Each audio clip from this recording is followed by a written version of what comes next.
Welcome to the Congo Hour. This is a different face than you're accustomed to. Trippy's kind of working, and Wayna had to do some other things. So they was looking in the bag, and they found me and asked me to come and share with you some of my thoughts. And I've been very, very, I guess, what's the word, bad, by not coming and sharing with you the Sammy's Corner. Sammy's Corner was, and I designed it to kind of bring to everybody's attention just things that other people don't want to talk about. So I've got a whole hour to talk about what other people don't want to talk about. So I guess you'll either change the channels or turn it low so you don't hear all this crazy talk that I talk. I'm excited about being here. I'm excited about just being alive and healthy and can get around and still meet people and talk to them about old times and just how much progress has been made all over the world here in Wilmington. And I don't know of any place that I would like to live other than Wilmington. I know probably 90% of the older people, and I know a lot of young folk, and they are all wonderful. The old folk are wonderful, the young folk are wonderful, but they're coming up in a different era where the values that we were accustomed to try to grow into, they don't have to do that, which you'll end up with a different product. I don't think that we insist on being respectful to the young folks. A lot of young folks are very respectful, but there's too many that aren't. And I think that that is part of how some of them get in trouble, because the courtesies that we owe each other and owe everybody, we don't extend them as much as we should. And the values of that, and just expecting someone to be really, really courteous to you and happy and cheerful are just not there. Sometimes I'll walk past a young person and speak very clearly and loudly and ask them how they're doing, and the only thing I get from them is a grunt. And I think that's awful, because they're missing out on a lot, because they're missing out on relationships.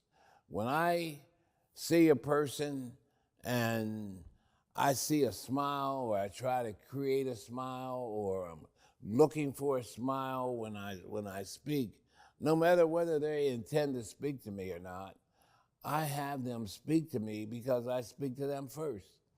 I just think that that's the kind of things that should be in the curriculum in the schools, and practice that in the schools, and let folks know about how important it is to greet people with a smile and almost, I guess, whistle a tune of how happy you really are.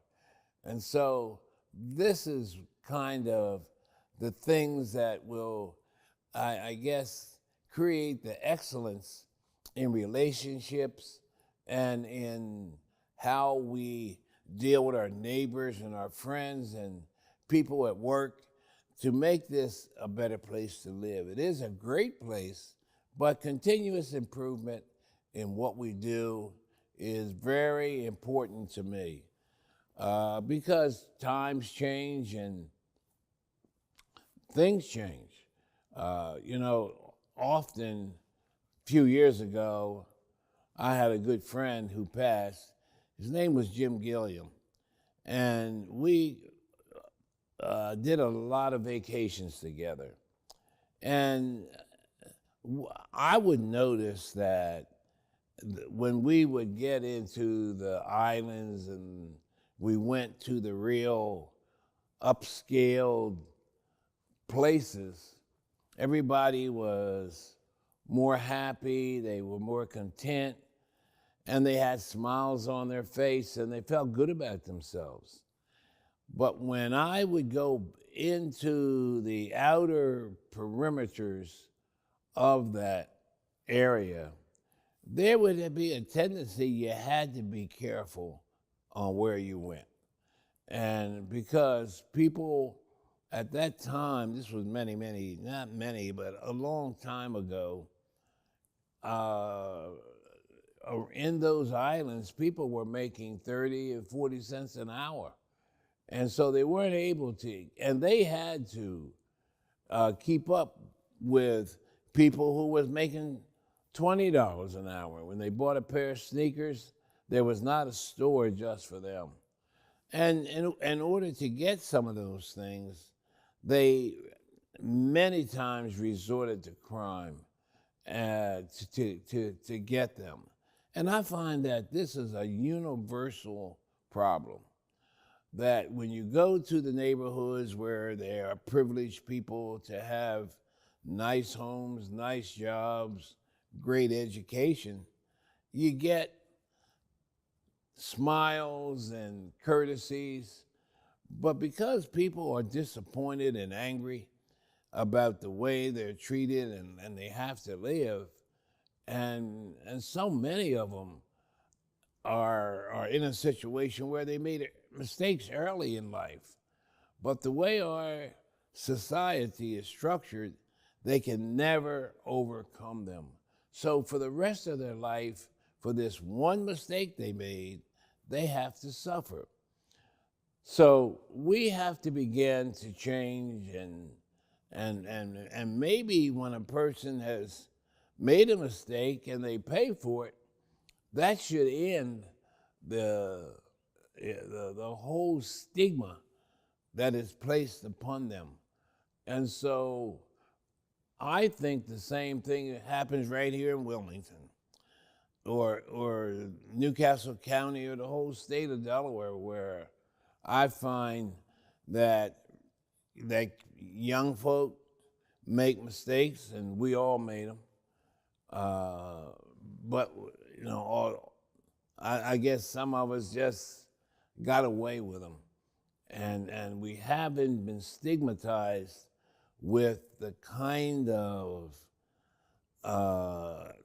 situations that prevent you from living in these conditions that I just spoke of. So I think that there should be some way that we have a good go-to-meeting time where we meet and talk about changes, and changes that affect people who have had little chance to survive and tried to do something to maybe eat, to feed somebody, to keep warm, to get a coat, to get a pair of shoes, and they don't know where the resources are. They're proud. They don't want to go to some of the resource places. They don't know how to do them. A good example is, how do we get the communications out? I was watching on TV, or I was hearing about the fact that the city of Wilmington had a forgiveness water program, and they had to give some money back. And that shouldn't be. I know there's too many people that need that.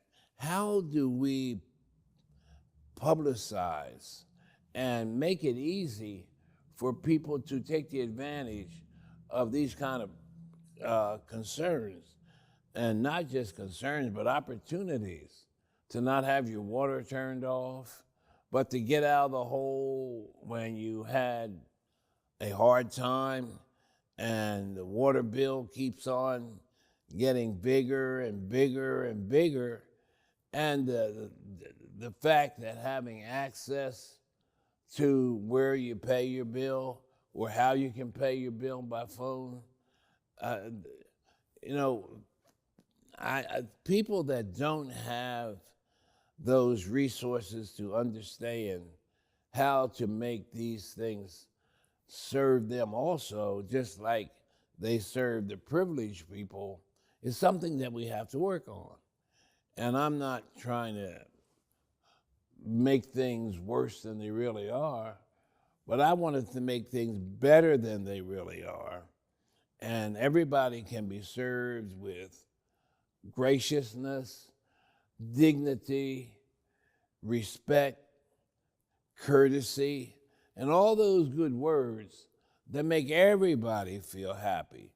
When you're courteous to a person, no matter how they feel or what mood they're in, or you are just a real warm, courteous person, and even though they may respond in a non-courteous way, and you just keep on saying, you're too nice not to be courteous. So where's that smile or whatever you want to say to make the situation easier? So I guess in these latter part of my life, I look back over it, and I've almost committed myself to that kind of setting that I can serve being a Boy Scout master, because I don't hear about Boy Scouts anymore. I don't hear about Girl Scouts anymore. And all these resources, girls clubs, create some new kind of clubs. I worked for the YMCA. There were so many club groups there, and they were all designed to make life successful to every person that joined the YMCA. The Boy Scouts gave me experiences that I will take to my grave. They were great. And we had little mottos on talking about the best works of life. I think that the church is a wonderful resource. It has all the tools that will allow you to be successful. I think that the schools are great, but I think that the curriculum that worked 20 years ago cannot work today, because people have changed today. And it's like putting a old motor in a new car. It won't perform like the other cars do. So I'm encouraging folks to just make your community wonderful. You live in that community and be a participating person on all the activities. You can't just go home and shut the door. You know, in these communities where we think people are just doing nothing, they do a lot. They communicate. And they communicate keeping everybody abreast of what's going on in that community, keeping the standards of the community up. And so we have to encourage for more community participation. We got to ask for more and better housing.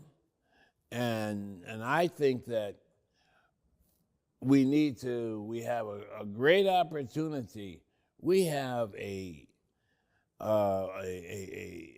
gentleman that is the president of the United States, and they send money everywhere. And I think that if we would just be diligent and bring to his attention what he can come back to when he's finished being the president, and the city that he lives in would be not afraid of crime.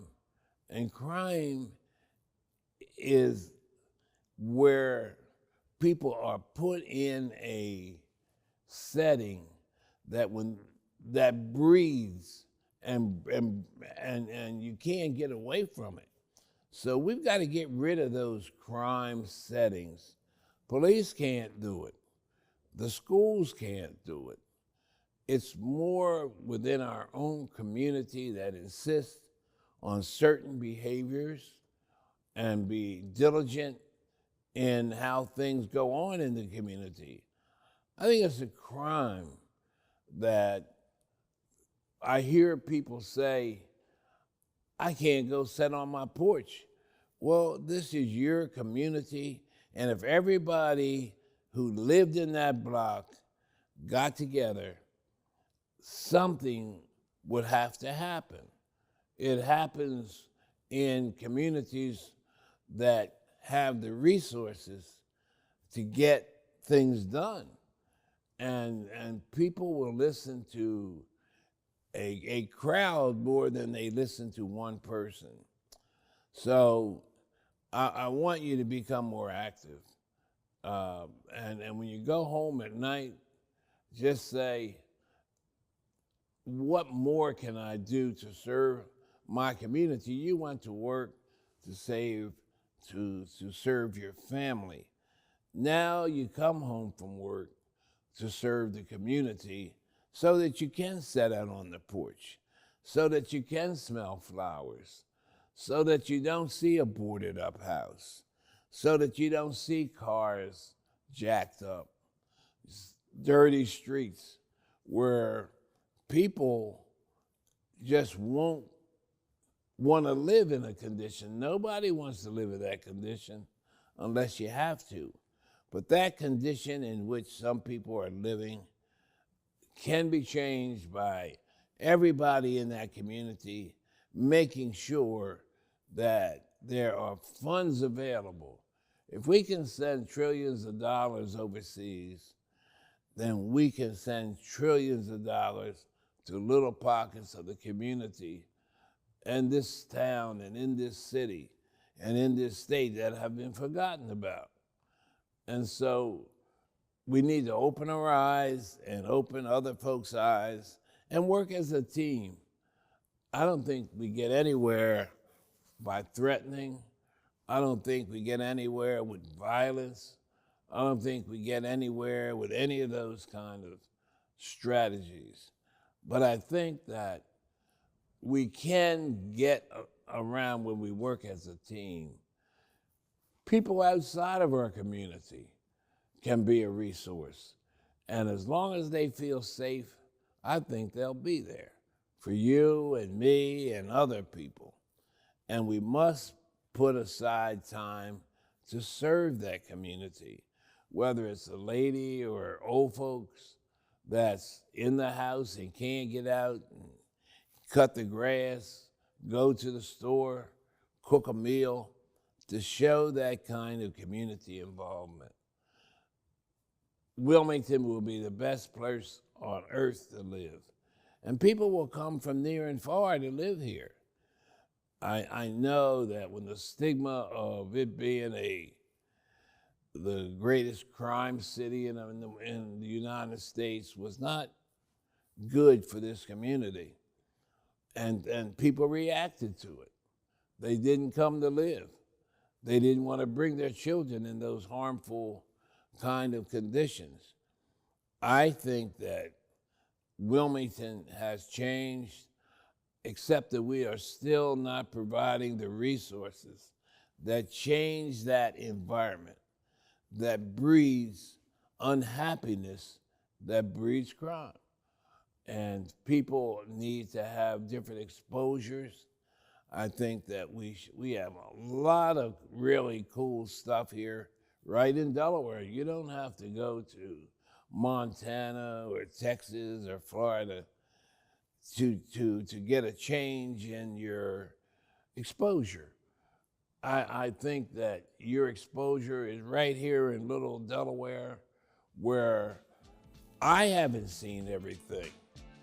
And so we're gonna take a little break right now, and I'm gonna come back and talk a little bit more about how I think that Wilmington is and will and always be a wonderful place to live.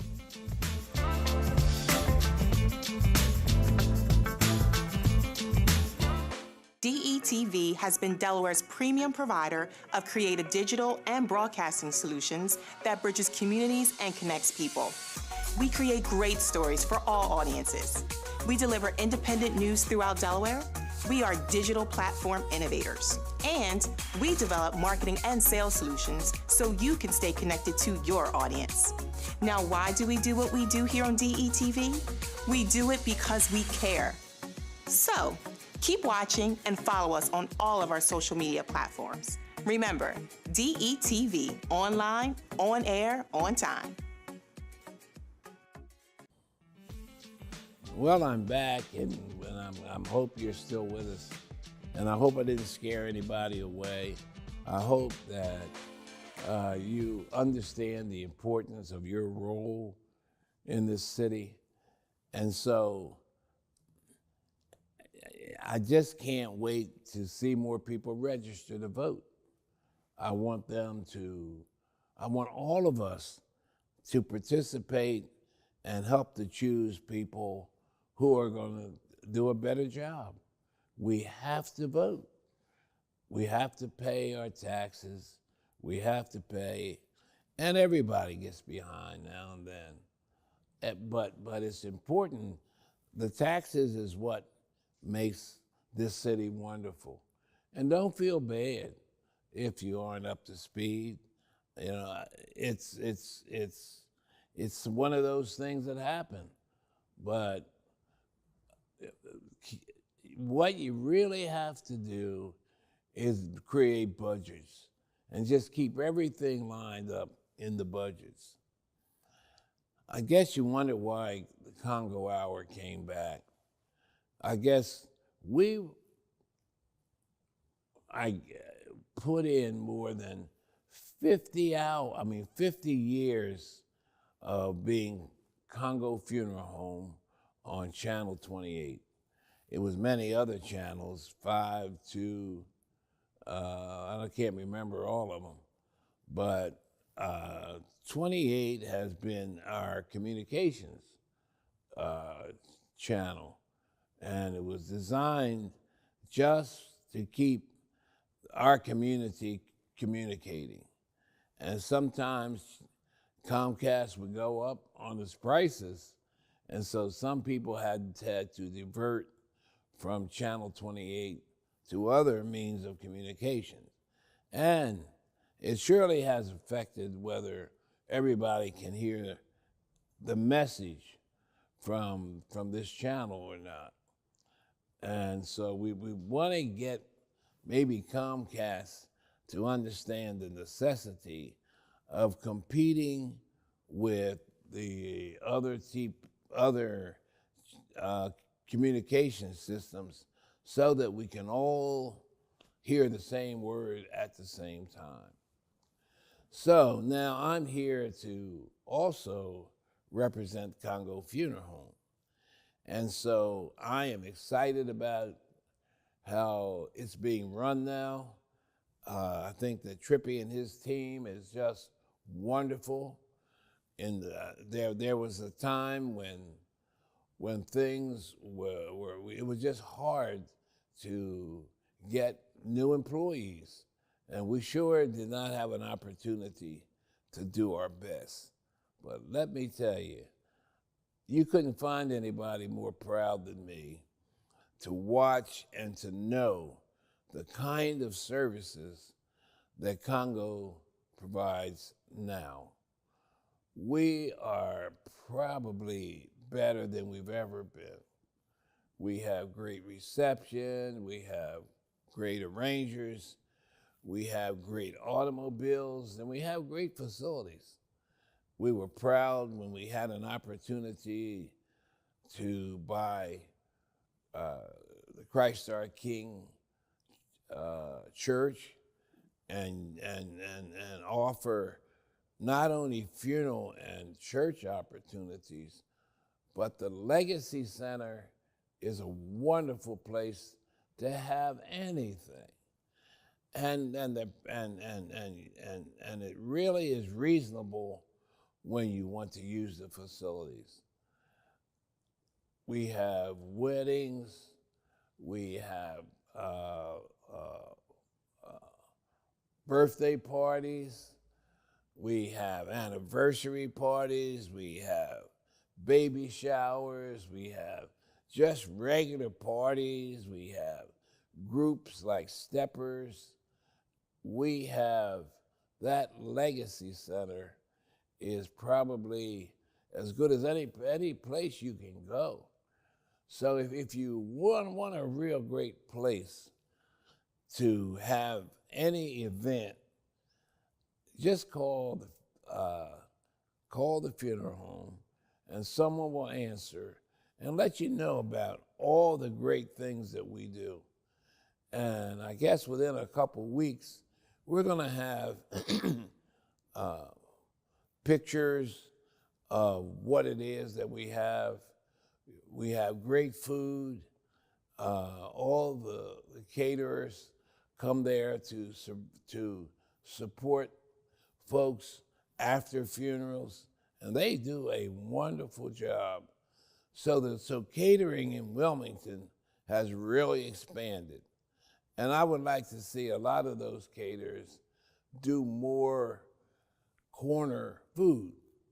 And I would like to see more of the food that I like, other than having to eat food that I didn't grow up on.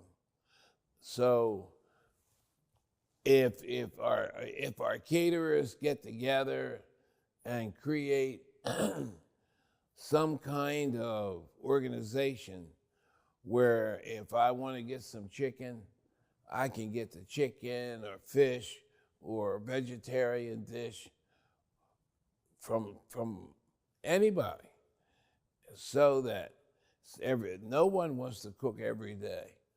And so when it's one of the days that I don't want to cook, I want to go to some of the caterers, and I do, and to get something that's great to eat and healthy. And so what you're looking for is being healthy, because that's a very important part of your life. You have to take care of this temple. This temple is yours, and God gave it to us to take care of. And so when people abuse it, like with alcohol and smoking and drugs, and you're really destroying your temple that God gave you to take care of.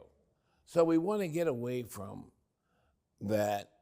And when we finish over at the Legacy Center too, we will have what we call an information center.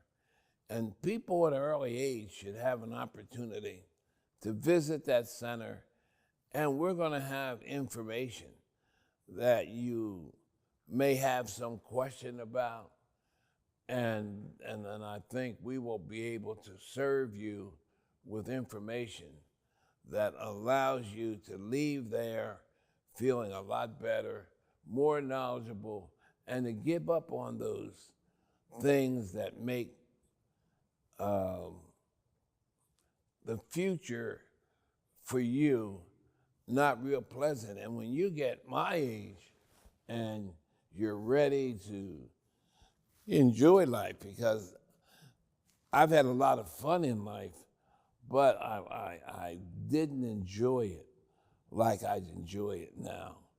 I mean, just getting old, I think, helps you to appreciate your health, life, and your faith in whoever you believe in, God or whoever. But enjoying that is so important. So don't go out and do things that's going to harm you. Make sure you do things that's going to help you. And I mean your health. Your health is your wealth. Everybody says, gee, I wish I was wealthy. Health is your wealth. And it's the more wealth than you can ever get anywhere, from Fort Knox, wherever all the money is stored, and you don't have your health, the money is no good to you. So just keep that in mind, being healthy and courteous and loving and concerned, unselfish. All these things are going to make Wilmington a better place to live. Take care of your house, no matter how old it is. Keep it clean. Buy some paint. Keep it up, because the old houses really weren't put together as good as they should have been years and years ago. But now you can restore those old houses with good and better product and and allow you to enjoy life and sit on your front porch and talk about things to your neighbors and have some fun. And if the neighbor's baking a pie, they can bring you over a piece or a piece of cake or anything, barbecue, anything. And have some barbecues in your neighborhood. Get to learn people. When people come in your neighborhood, take down a loaf of bread. Take down some cinnamon buns.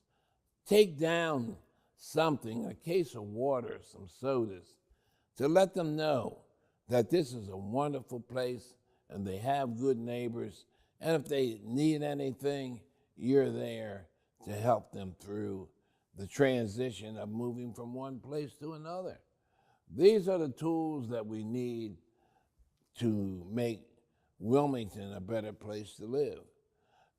We must find out how our history is now playing a very important part of your behavior. If it's good or bad, you got to be strong enough, if it's bad, to change it. You got to be diligent enough. If it's good, then improve on it and share it and let people know why it's good and how theirs can be good too. So Wilmington is a place to be somebody. You know, I see that sign all over Wilmington, a place to be somebody. And that is so true. You are somebody. It's just you haven't decided to come out and raise your flag for some of you. For some of you who know there's somebody and raise the flag, I know that you're pleased, that you're happy, and that you're willing to go the distance to be a part of what makes Wilmington tick. I'm excited. I hope that every Sunday I can get on and talk about Sammy's Corner, because Sammy is grateful that he has been able to live this long and to be healthy and to have the friends that I've had, to live in the neighborhoods that I've been able to live in. And I sure wish that everybody would have those same opportunities that I have had. But I'll keep on going on. I'm not going to stop. I'm going to help somebody. I'm going to be available if you need me. I'm not a bank, so I don't have any money, but I have a lot of time that I can share with you and maybe get to you some resources that can help the financial, the social issues that may affect your life. So we're going to take a quick break again, and we'll be back to talk more on Sammy's Corner.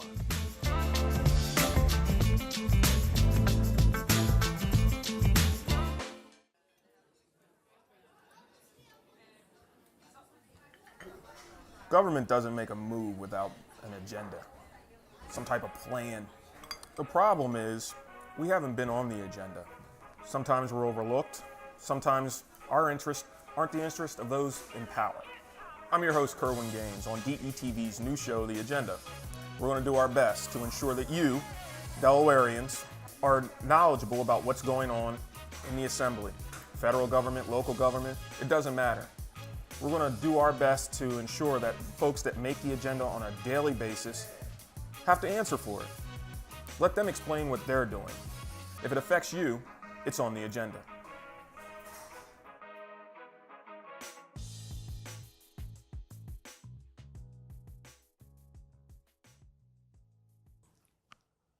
Welcome back to Sammy's Corner, small part of Congo Hour.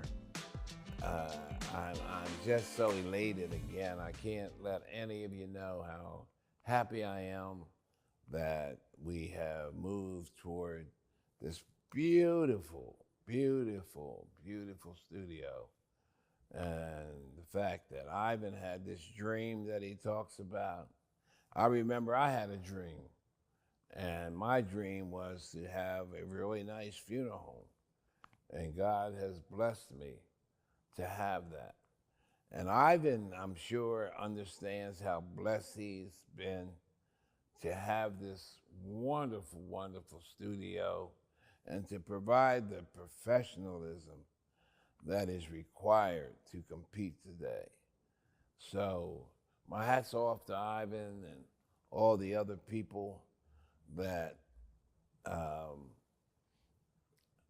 have really worked hard and have seen the fruits of their labor and can enjoy it while they're living.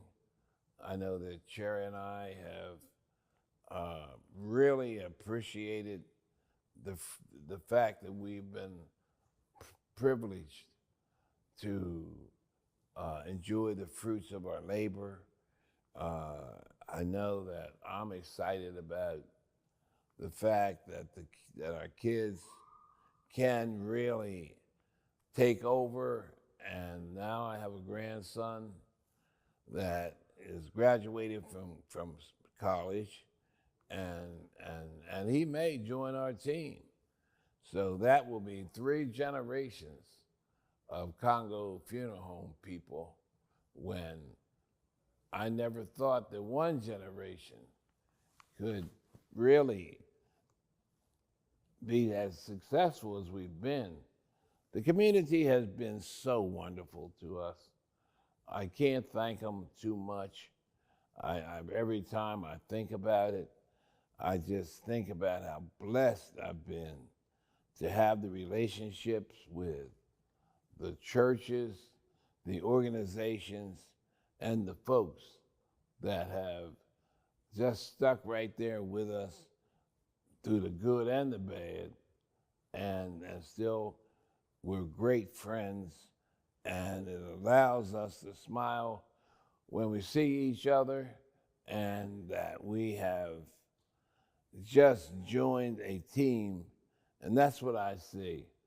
Every time we have a funeral, I call it my extended family, and I treat them like they're my family. They treat me like I'm their family.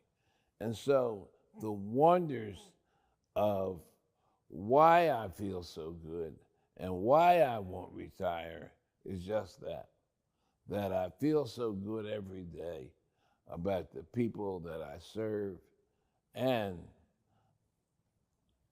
they just treat me so good. And because I've been treated good, I'm a happy camper. But then I do a little searching, and I do realize that there are people that have not had the resources and the things that I have had. And so I strive for that today, to make sure that everybody has a chance to enjoy life the way I have. I've raised my kids, and so far every one of them have had an education, and I have a granddaughter who wants to be a brain surgeon, and boy, is that exciting to me. And then the other ones that are coming along are not quite sure, but I'm sure that when it's time, they will realize just how wonderful it is to have that education. It adds to you every time. I don't care who you are. If you say that that education has not helped you, I don't think you knew that you were being helped, because it's the way it is. It's the society that we live in today that demands certain prerequisites. And what they used to be when you go to see a job or ask for a job or to see if there's a job available, the first thing they want to do is have your resume.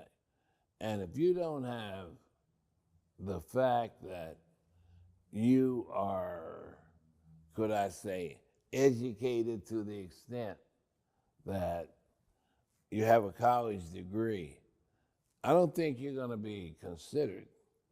So, and I'm not trying to say that everybody's got to go to college, but I think if you are trying to think of the right word, a service person where you are, a mechanic or a carpenter, or you work in the hospital with all the technology and learning all that, that's as good as an education. But if you need to be promoted, that's where the education stuff comes in. And sometimes you're not prepared, so you won't be considered. So if you can keep watching me every Sunday, I do want to have someone, and if you would call me up and let me know that you would like to be my guest on Sammy's Corner, I would be thrilled. Because right now I'm speaking all alone, and I would love to have someone to share my thoughts with, and then I would love to share your thoughts with the community. So every Sunday, I want at least one or two people to come for the little time that they give me and talk about what's on your mind, and let the community know what's on your mind, so that if you need to do something about it, it will be done, not with the mayor, not with the president, but with your community. It has more impact than all the other services that you can try to get involved in. The community is the best worth of a life that you can even consider when it comes to getting things done. So I'm going to end here, but I'll be back next week, and I'm going to talk about more about the funeral home and what it offers. I'm going to talk more about the Legacy Center and what it offers, what we're doing with the new building that was Christ Our King School. Now it's a training location for people that are young and need some assistance in getting to where you want to go. Thank you. We'll look forward to seeing each other, and I'll be here next week at 8 o'clock. Thank you, and good night.